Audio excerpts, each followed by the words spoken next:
여러분 반갑습니다. 이번 영상은 K녀 한두 세대는 포기를 해야 될 것 같습니다. 자, 과거 1년 전쯤에 주글 글인데요. 너무 좋은 글이라서 한번 보도록 하겠습니다. 썩은 귤 상대론이 팩트인 이유라는 제목입니다. 이 세상 모든 사람은 본인이 태어나고 자란 시대적 배경에 맞는 특유의 가치관을 갖고 있기 마련이다. 예를 들어서 1990년 일본에 태어난 A씨도 일본인이고 1910년에 일본에 태어난 B씨도 일본인이나 A씨는 눈동자가 풀려있고 남성성이란 찾아볼 수가 없다. 그러나 B씨는 눈매가 살벌하고 남성성이 넘쳐 흐른다. 둘 다 똑같이 일본에서 태어난 일본 남자들이나 뭐가 이렇게 다른 것인가? 바로 시대적 배경이다. A씨는 패전 이후 평화로운 90년대에 태어나 일본에 잃어버린 30년의 침체기를 경험한 거고 B씨는 제국 시절 일본에서 태어나 팽창주의, 군국주의 사상을 갖고 있었다. 바로 이 시대상이 특정 대다수의 사람들의 가치관이나 신념 등을 결정한다. 그리고 한국을 보면 경로당 노인정을 가보면 알게 되는 게 뭐냐면 뉴스에 연예인 누가 이혼을 했다 이런 이야기가 나오면 하나같이 할머니들이 하는 얘기가 뭐하러 이혼을 하냐고, 다 맞춰서 사는 거 아니냐, 세상에 다 맞는 사람이 어딨냐 이런 이야기를 한다. 대한민국 할머니들이 살았던 시대적 배경은 미워도 내 남편, 못나도 내 남편이라며 감싸주는 것이었기 때문이다. 이 부분과 관련돼서는 제가 좀 첨언을 하면 알파 고스트가 없는 것이 저는 큰 영향이었다라고 봅니다. 그리고 경제적으로 보더라도 지금 할머니 때 분들은 이혼을 했을 때 혼자 살아갈 수 있을 만큼의 경제적인 능력이 부족했습니다. 그래서 참았던 분들도 많았다라고 봐요. 그리고 반대로 지금 2030 세대 한녀들은 뭐만 하면 이혼하자고 하고 남자를 업신여기는 건 그녀들이 살아온 시대적 배경이 그렇다. 우리가 결혼을 했어요 같은 거 보고 공주병 드라마 보고 FM 다큐 같은 거 보고 자란 세대라서 그런 거다. 그리고 아무래도 지금 젊은 여자들 같은 경우는 경제력이 좀 있잖아요. 그러다 보니까 이혼 변호사들도 하는 이야기가 경제력이 있는 여자들 같은 경우는 부부 간에 위기 상황이 왔을 때 이혼을 결정하는 비율이 높대요. 상대적으로 경제적인 능력이 부족한 여자들의 경우에는 참는 경우가 많다고 이야기를 하더라고요. 이어서 그 시대적 배경에 따라 그런 평균적인 여성의 가치관이 성립된 거다. 그러니 썩은 귤 상자로는 정말 삶을 간통하는 지혜 그 자체인 거다라는 글입니다.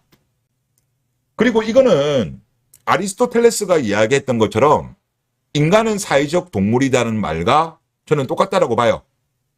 여기 한번 글 읽어보면요. 인간의 정체성과 자아는 사회적 상호작용을 통해서 형성된다.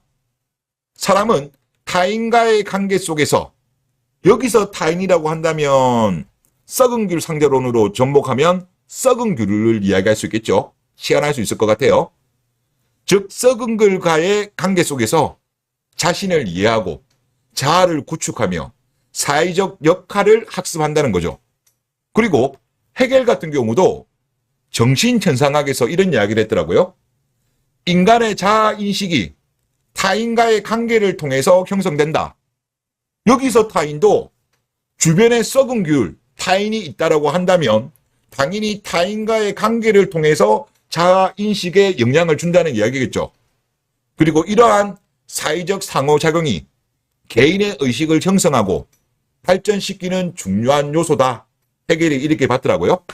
그러니까 썩은 귤 상자론 같은 경우는 위대한 철학자들이 이야기했던 것과 같은 맥락이라고 봅니다.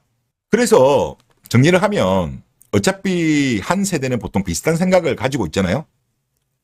근데 82년 김지영부터 한 지금 20살 정도까지 보면 피해의식 그리고 결혼과 출산에 대해서 부정적인 생각을 공유하고 있어요. 그리고 그런 공유하고 있는 걸 보면 30대보다 20대가 부정적이고 20대 후반보다 20대 초반이 부정적이더라고요. 그리고 10대 후반이 더 결혼과 출산에 대해서 부정적입니다. 여기는 통계청에서 자료가 있기 때문에 여기까지는 확실히 경향성을 보여요.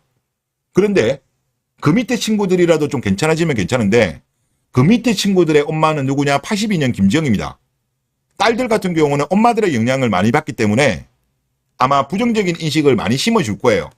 그래서 대한민국은 이거 저출산 문제가 힘든 거예요. 지금 정부에서는 계속 돈으로 해결하려고 하는데 아니 결혼과 출산에 대해서 기피하는 사고를 가지고 있는데 돈을 아무리 많이 준들 물론 약간의 반등은 도우면 되겠습니다만은 뭐 우리나라가 학계 출산율이 1.0을 회복하고 1.2, 1.5 가기는 저는 힘들다고 봐요. 즉 결혼과 출산에 대한 부정적인 생각을 가지고 있기 때문에. 그러면 이 생각이 언제 바뀔 것인가? 저는 과거의 일본의 사례처럼 경제적으로 유자들이 혼자서 살아가기 힘든 상황이 되게 되면 그때서야 유자들이 결혼에 대해서 적극적인 스탠스를 보이지 않을까라고 생각됩니다. 과거에 일본도 윗세대 마케이노 언니들을 보면서 아줌마들을 보면서 저렇게 살면 안 되겠다. 밑에 친구들이 각성했잖아요. 그러면서 유자력을 키웠는데 결국 대한민국은 어떻게 진행될지는 모르겠습니다만은 일단 축소사회는 우리나라가 진입을 했어요. 축소사회는 진입했기 때문에 이게 어느 속도로 갈지 어느 폭으로 갈지는 진행상을 봐야 될 것 같은데 결국은 경제가 안 좋으면서 경제가 안 좋게 되면 당연히 이자들 일자리가 먼저 타격을 받아요. 그래서 이자들도 경제적으로 위기를 느낄 거고 더군다나 우리나라는 저출산 문제가 같이 오는 거거든요. 저출산이 오게 되면 당연히 어린이집, 유치원, 교사 하여튼 여자들 일자리가 먼저 박살나요. 남자들 일자리보다. 서비스직 일자리도 여자들이 많기 때문에 내수업종. 그래서 그때서 가면 대한민국 여자들이 결혼에 대해서 적극적으로 바뀌지 않을까라고 생각이 됩니다. 스탑너커가 대거 등장한다는 거죠. 벌써 스탑너커들이 조금씩 늘어나는 게 보이잖아요. 그게 최근에 어떤 경제가 요즘 안 좋다 보니까 그러한 현상도 나타나는 것이 아닌가라는 그런 생각이 듭니다. 그래서 대한민국 남자들은 뭐 축소사회가 오니까 각자 준비를 해야 되지 않을까라는 생각이 들어요. 뭐 국회를 준비하시든 탈조를 준비하시든 탕핑을 준비하시든 그렇게 준비해야 될 것 같고 대한민국의 K인여들은 썩은 귤 상대론에 접목을 하면 그리고 헤겔이 이야기했던 것처럼 그리고 아리스토텔레스가 이야기했던 것처럼 인간은 사회적인 동물이고 인간의 자아인식은 타인과의 관계 즉 썩은 귤이 정상귤을 오염시키면서 같이 썩어버리기 때문에 이 문제는 쉽게 해결이 안 될 것 같다. 그렇게 정리를 하도록 하겠습니다. 네, 이번 영상 여기서 마치겠습니다. 감사합니다.